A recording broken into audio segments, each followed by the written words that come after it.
everybody, welcome back to Tableside of Fire Bride. I am Lauren. Today we are making brownies from this really cute pink brownie pan. There's a recipe on the back that we're gonna try. A friend of mine found this and was like, oh my gosh, I have to get this for Lauren. So it was a belated / early Christmas gift. So, yay! I'm so excited. It's pretty. Anyway, let's go ahead and let's do it. All right, first thing is that we need to grease our pan or dish, whatever you want to call it. I'm just going to use a butter wrapper. I like to save these as I use my butter. So that way you can grease your pans, your baking dishes, and you get to use the butter that was left behind on the wrapper. So, all right, we'll be back with the next step in a minute.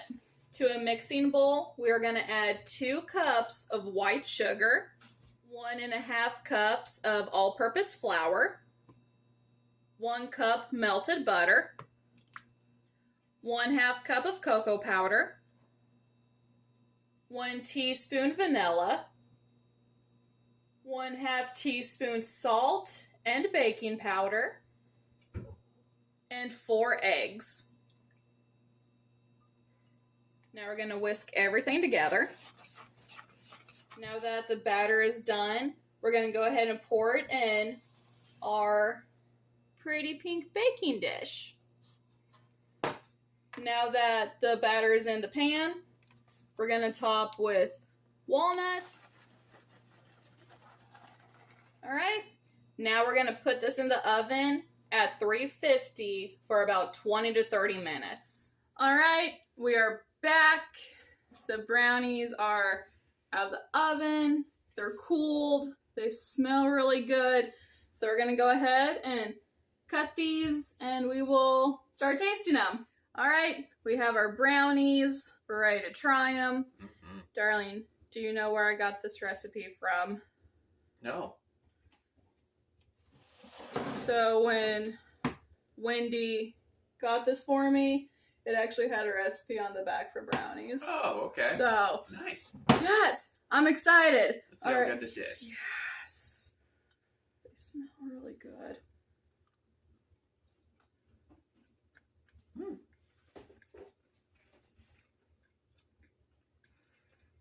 Not bad. I actually really like these. And I like the fact that it's not too rich. Because sometimes the lighting was bothering me. I'm sorry. a lot of the times it's really easy to make brownies overpowering in their flavor. And they can get to where they're really rich, and sometimes it's like you make them, maybe can take 3 bites, but then you're done. This does not feel that. This doesn't taste that way. Yeah, this is good. Like, this isn't a super dense brownie. There's one brownie recipe that I make all the time that's kind of my go-to.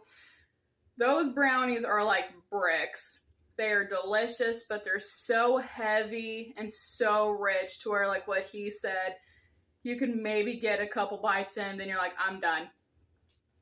No more. Not this kind. I think these would be really good without the walnuts, which I do like. I do like walnuts, but have chocolate chips and then have some ice cream on top. But I really like these. Like he said, these are not overpowering, which is nice. And with the other main brownie recipe that I go to, that's like kind of like a really high, the bar is set extremely high. So I was kind of skeptical of making this because I'm like, oh, what if they're not like those other brownies? But these are still very good. I will keep the recipe for these brownies. The only thing I'm not a big fan of is that it calls for like 2 cups of sugar. Like, it calls for a lot of sugar. But other than that, I like these. I will definitely keep the recipe for these. Yeah, I'd say these are really good. You got anything else to say? I agree with you that brownies and ice cream are always a great combination. Oh, so. yeah. So that is it for this video. Thank you guys so much for coming back and hanging out with us as we made brownies from a baking dish recipe. But if you guys want to see more content, see more of us, subscribe. You guys, let's make it to 1,000 subscribers. We can do it. You guys are awesome. I think we're pretty snazzy. If you guys want to support the channel, my Buy Me a Coffee and Venmo information will be in the description. If you guys like gaming, I will link the description to that as well, so you guys can see my gaming channel. But yeah, until then, you guys are awesome, and we'll see you guys in the next video. Bye. Bye.